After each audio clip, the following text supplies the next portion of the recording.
Sorry about that. So yeah, like I said, I want to talk about fellowships just because playing a season by myself and being asked to join one of the larger fellowships, it's always nice to be able to have an invite. It's always nice to get noticed, and it made me think that there are some things to look out for, some things to, some do's and don'ts when searching for a fellowship, and I want to go over those. So I think these are in no particular order, but I think they're, relatively speaking, they're equally important. One of the first things is finding a fellowship that not only matches your play style, but matches your temperament. And what I mean by that is if you are a free-to-player, and they're not all fellowships are looking for spenders, but if you're a free-to-player, in the sense of if you're a casual player, free-to-player, if you're a light spender, try to find a fellowship that matches your play style. So if you only get on a couple hours a day, try to look for a fellowship that is only looking for casual active players, because if you join a group that is wanting a ring win every season, like nonstop, and they kind of demand that their players keep up and are on, several hours a day above what you're comfortable with, I don't think you're going to fit in the long run. And if anything, it could be a handicap as far as the season go. Like if you end up joining a group that doesn't fit what you're looking for, you're not going to have a good season, and that fellowship's not going to have a good season because it's just not a good fit. So make sure if you're a casual player, you join a casual fellowship. If you're a hardcore player, try to find a hardcore fellowship. If you're hunting rings, find a group that wants rings. If you're a fellowship looking for good fights, or for your player looking for good fights, join a fellowship that wants good fights. If you've got good manners, try to join a fellowship that's got good manners. It is a game and you do want to have fun, but you also just don't want to kind of get to be part of a community that just doesn't fit your personality. Number two, I would say find a fellowship that's been around for, my kind of sweet spot, I would say, is 3 seasons or more. Most of the fellowships nowadays, you can tell they're kind of worth looking into if they've been around for 3 or more seasons. That even includes the restart groups. 1 season is generally, like, especially if it's season 1, then people are just going to join whatever's available. Depending on how the outcome of the first season, whether it's a win or loss, or depending if the bonds have been built, that might carry into season 2.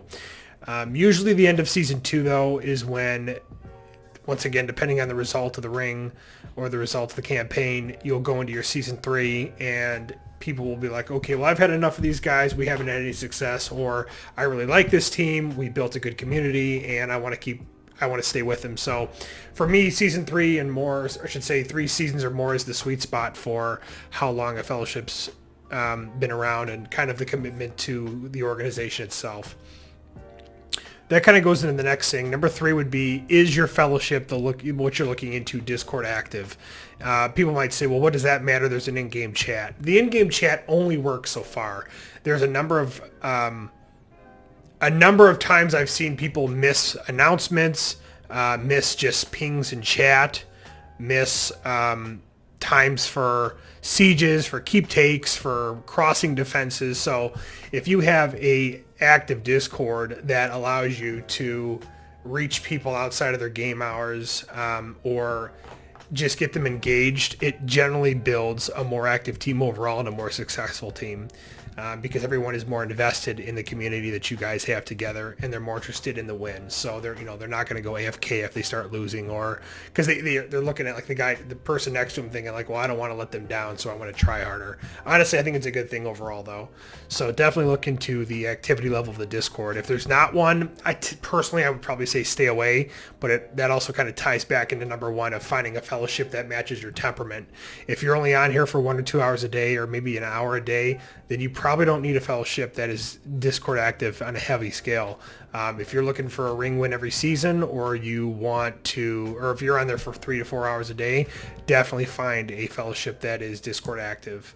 And in that same vein, activity levels, number 4 would be look for a group that isn't afraid to drop and or recruit members to adjust themselves or to grow. It's not the easiest thing to have to drop people that aren't performing well, but the reality is that if there are people holding the fellowship back and you are able to bring something new to the fellowship that somebody else lacks, then it's just a benefit for yourself and for the team you're looking to join. So definitely, if people are just like, well, they're my friends, but for 3 seasons we've got the Explorer badge, I think that fellowship really needs to take a look at themselves and ask some hard questions like, what are they looking for in the game? And if that's what they want, that's perfectly fine. But if they are willing to adjust their member levels and swap people out, I think it says a lot about them in terms of wanting to grow, wanting to have a flexible community, and really looking forward to playing the game at a higher level, which I think would interest most people. And then that kind of goes into number 5, which is our last bullet point or last number on the list, and that's leadership that is active and works with their members on what I call, and what this is not a new term, but macro and micro levels. So if you have an involved leadership team and they work with members on a macro level, it would be announcements in the in-game, it would be chats to post reports, it would be putting targets in chat in-game. On the Discord front, it would be announcements to kind of rally people that are a little more lengthy and passionate. It would be guides to tell you what to do on day 1 to day 2 to day 3. It would tell you which commanders to use, what commanders to avoid, how to build said commanders, and equipment you would go about it using. So that's, I think, macro leadership that I think is very important to look for in a fellowship.